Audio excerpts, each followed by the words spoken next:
সেদ্ধ করা ছাড়াই কোকোলা নুডলস রান্না করেছেন কখনো? আজকে আমি সবজি দিয়ে কোকোলা নুডলস রান্না করব সেদ্ধ করা ছাড়াই। একদম ঝরঝরে নুডলস হবে, ঠিক সেদ্ধ করে যেভাবে রান্না করি তেমনই। আমরা এখানে নুডলস রান্না করার জন্য 2টি পেঁয়াজ কুচি করে নিয়েছি এবং বেশ কিছু কাঁচামরিচ কুচি করে নিয়েছি। সামান্য একটু পরিমাণ মতো তেল দিয়ে দিলাম। সেই তেলের মধ্যে পেঁয়াজ মরিচগুলো ভালো করে ভেজে নেব। এ পর্যায়ে আমি স্বাদ মতো লবণ দিয়ে দেব। এখানে আমি কিছু সবজি ব্যবহার করছি, যেমন আলু এবং গাজর। আপনারা চাইলে অন্যান্য সবজিও ব্যবহার করতে পারেন। আমার কাছে ইনস্ট্যান্ট এই দুটোই ছিল। এখন আমি আলু আর গাজরগুলোকে ভালোভাবে ভেজে নেব, প্রায় সেদ্ধর মতো করে নেব ভেজে নেওয়া অবস্থায়। আপনাদের কাছে যদি আমার ভিডিওটি ভালো লেগে থাকে অবশ্যই আমার চ্যানেলটি সাবস্ক্রাইব করবেন। আমি এখানে সবজির জন্য হালকা একটু হলুদের গুঁড়ো এবং হালকা একটু জিরের গুঁড়ো দিয়ে দিলাম, জাস্ট সবজির স্বাদটা ধরে রাখার জন্য। এবং দিয়ে দেব 2 চা চামচ পরিমাণ টমেটো সস। দিয়ে ভালো করে সবজিগুলোকে ভেজে নেব। এই অবস্থায় আমি ঢাকনা দিয়ে সবজিগুলোকে 1 থেকে 2 মিনিট সেদ্ধ করার জন্য রেখে দেব। আমার চ্যানেলে এরকম রান্নার ভিডিও দেখতে হলে অবশ্যই কমেন্টের মাধ্যমে জানাবেন। নিত্য নতুন ভিডিও আমি আপনাদের সাথে শেয়ার করব। 2 মিনিট রাখার পর আমি এখানে একটি ডিম ফাটিয়ে দিয়ে দিচ্ছি।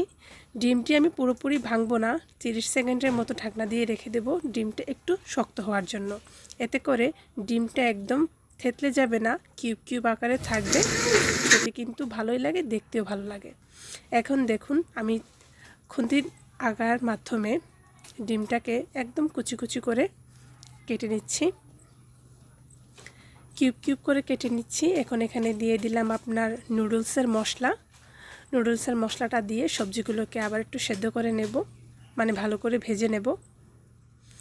আপনারা এখানে সবজির মধ্যে একটু গরম পানি ইউজ করবেন, এতে করে আপনার নুডলসটা তাড়াতাড়ি সেদ্ধ হবে এবং থেতলানো বা শক্ত হয়ে যাওয়া, দলা পেকে যাওয়া থাকবে না। আমি এখানে সবজিটি ভালো করে ভেজে নেওয়ার পর বেশ কিছুখানি গরম পানি এখানে দিয়ে দিলাম, যাতে করে আমার সবজি এবং নুডলস দুটোই ভালোভাবে সেদ্ধ হয়ে যায়। সবজির মধ্যে পানি দেওয়ার পরে যখন বলক চলে আসবে ঠিক তখন নুডলসটা দিয়ে দিবেন। এতে করে আপনার নুডলসটি দলা পেকে যাবে না, অতিরিক্ত নরম হবে না এবং দলা পেকে শক্ত শক্ত হয়ে যাবে না। নুডলসটি কিন্তু ঝরঝরে থাকবে, যতটুকু পরিমাণ সেদ্ধ হওয়ার ততটুকুই সেদ্ধ হবে। এবং অবশ্যই এখানে পানির টেম্পারেচারটা একটু পরিমাণ মতো দেওয়ার চেষ্টা করবেন। অতিরিক্ত পানি দিলে কিন্তু এটা একদম নরম হয়ে লেটকা হয়ে যাবে। তো আমি এখানে প্রাণের একটি স্বাদ মশলার প্যাকেট ইউজ করেছি, আপনারা চাইলে ইউজ করতে পারেন। এটা দিলে কিন্তু নুডলসের টেস্টই দ্বিগুণ বেড়ে যায়। তো বন্ধুরা, এটাই হচ্ছে আজকে আমার সেদ্ধ করা ছাড়া কোকোনা নুডলস কীভাবে রান্না করব সেটার প্রস্তুত প্রণালী। আপনারা বাসায় অবশ্যই ট্রাই করবেন এবং কমেন্টের মাধ্যমে আমাকে জানাবেন আপনাদের নুডলস রান্নাটি কেমন হয়েছে। তো বন্ধুরা, সবাই ভালো থাকবেন, সুস্থ থাকবেন এবং অবশ্যই আমার চ্যানেলটি সাবস্ক্রাইব করবেন এবং আমার চ্যানেলের পাশেই থাকবেন। আসসালামু আলাইকুম ওয়া রাহমাতুল্লাহ।